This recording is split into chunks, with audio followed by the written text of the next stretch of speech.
क्या भगवान ने छोटे छोटे जीवों को मनुष्यों का भोजन बनने के लिए भेजा है? दोस्तों, मांस खाना पुण्य है या पाप? आज मैं आपको इसी विषय में समझाऊंगा।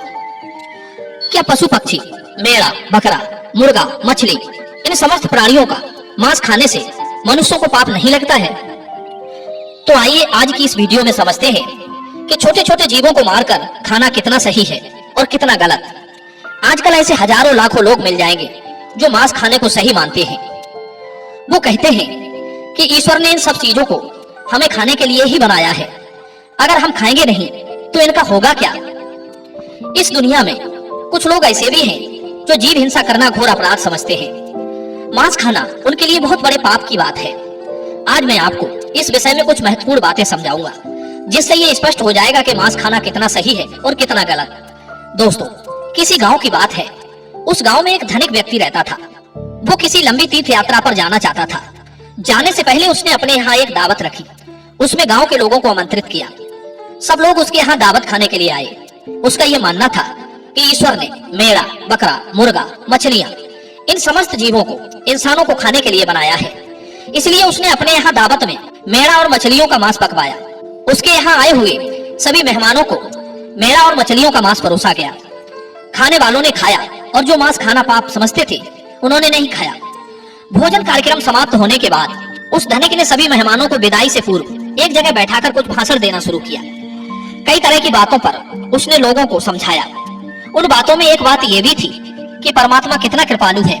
उसने अन्य भोजनों के साथ साथ मनुष्यों को खाने के लिए स्वादिष्ट मछलियां और कई तरह के पशु पक्षियों को जन्म दिया है। उसकी इस बात का अधिकतर लोगों ने समर्थन किया। उसी सभा में एक 10-12 साल का लड़का बैठा हुआ था।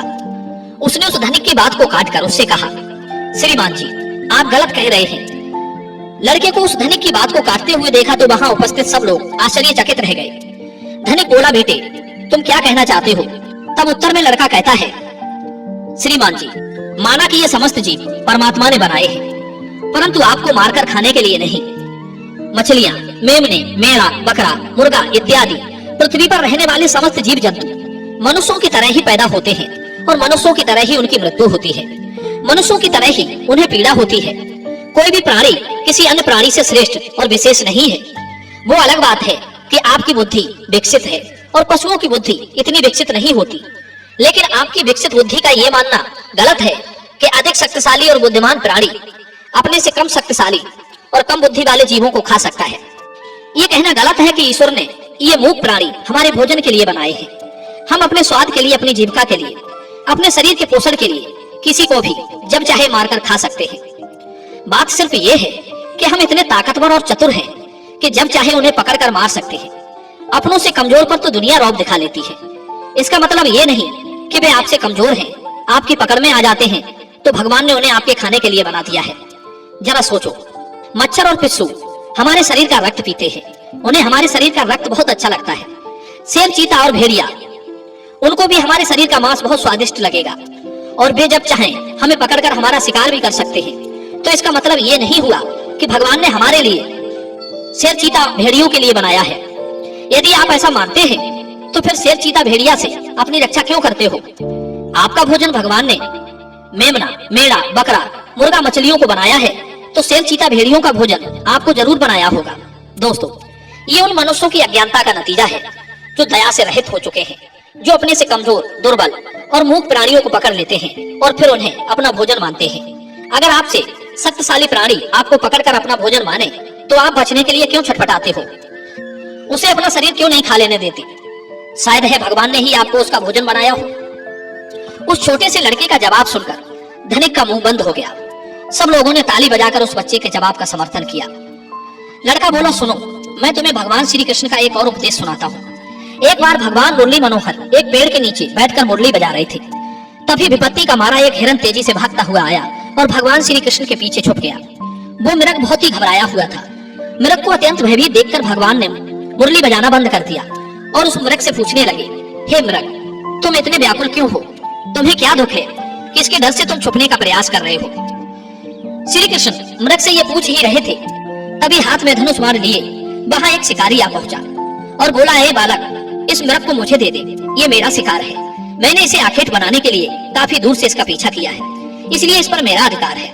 शिकारी की बात का जवाब देते हुए भगवान श्री कृष्ण बोले, अये व्याध, किसी भी जीव पर किसी का अधिकार नहीं होता, हर जीवित प्राणी पर केवल उसका ही अधिकार होता है। व्याध कहता है, नहीं नहीं, ये मेरा शिकार है और मैं इसे मारकर इसके मांस को पकाकर खाऊंगा।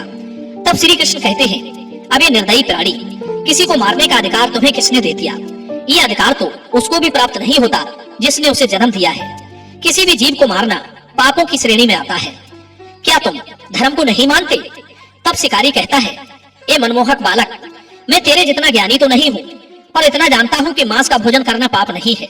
जीवों को मारकर मैं उन्हें तिर्यक योनि से आजाद करता हूँ। फिर आपको क्या आपत्ति है? वैसे भी कोई ना कोई इन्हें मारकर खा ही जाएगा। अगर जीव हत्या पाप है तो राजा लोग इन्हें मारने का शौक क्यों रखते हैं? व्याध की बात सुनकर श्री कृष्ण समझ गए कि इसकी बुद्धि हिंसा करते करते मांस खाते खाते मंद पड़ गई है। इसका विवेक उचित अनुचित का निर्णय करने के काबिल नहीं है।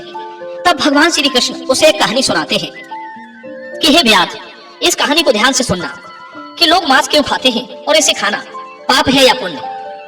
मगध देश में एक बार भयंकर अकाल पड़ गया था। लोगों की फसलें नष्ट हो चुकी थी, चारों तरफ भूखमरी फैल गई थी। वहां के जो राजा थे उन्हें इस बात की बहुत चिंता हुई कि लोगों की भूख की समस्या का समाधान कैसे निकाला जाए। उन्होंने एक सभा लगाई और अपने सभासदों से पूछा कि लोगों को भोजन देने के लिए सबसे सस्ती वस्तु क्या रहेगी। राजा की बात सुनकर सभी सभासद सोच में पड़ गए कि इसका क्या उत्तर दिया जाए। गेहूं चावल आलू उगाने में बड़ी मेहनत लगती है। तब उस सभा में एक मांस खाने वाला व्यक्ति बैठा था। उसने सोचा कि मांस को भोजन में शामिल करने का ये अच्छा मौका है। यदि राजा की अनुमति मिल गई तो हम मनमानी जीवों को मारकर अपना भोजन बना सकेंगे, कोई रोक टोक भी नहीं होगी। उसने राजा को सुझाव दिया कि भूखमरी का संकट दूर करने के लिए मांस से सस्ता कोई विकल्प नहीं है।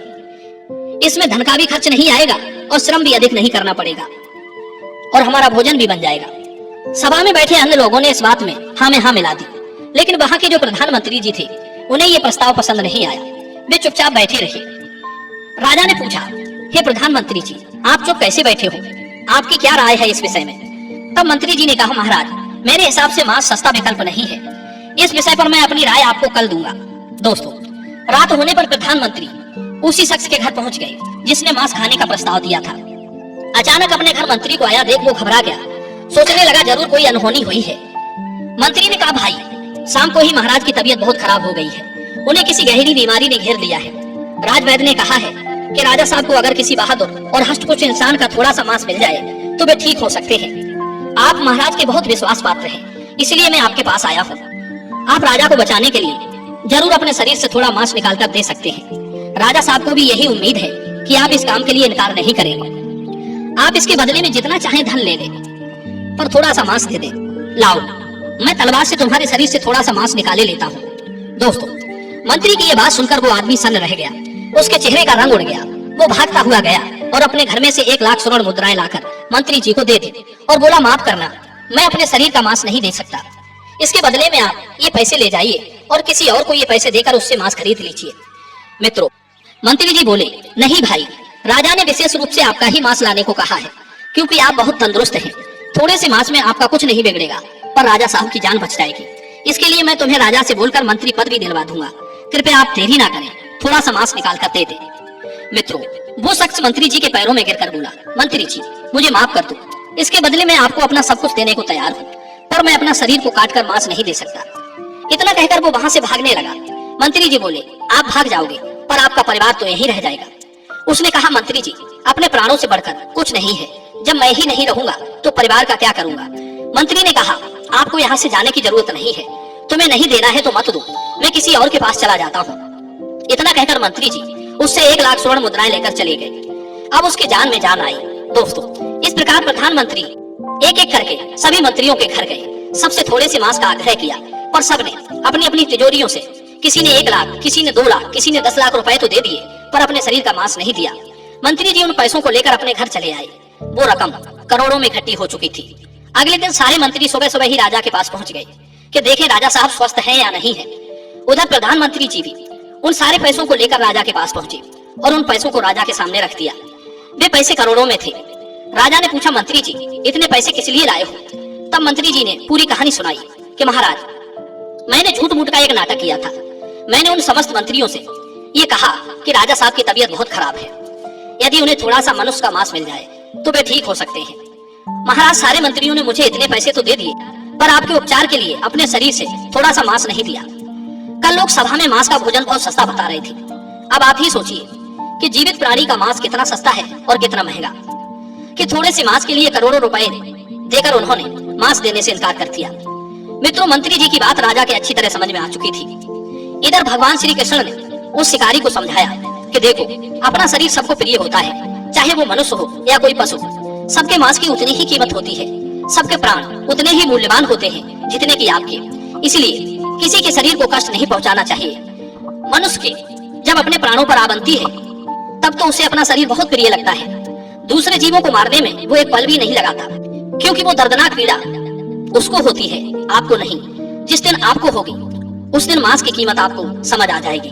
दोस्तों, मैं उम्मीद करता हूँ कि भगवान लोगों की मानसिकता को बदले, उन्हें इस बात का एहसास कराए कि जीव हिंसा मनुष्य के समान ही अपराध है। छोटे से लेकर बड़े जीवों को जीने का परमात्मा ने पूरा अधिकार दिया है। उनका जीवन व्यर्थ नष्ट ना करें।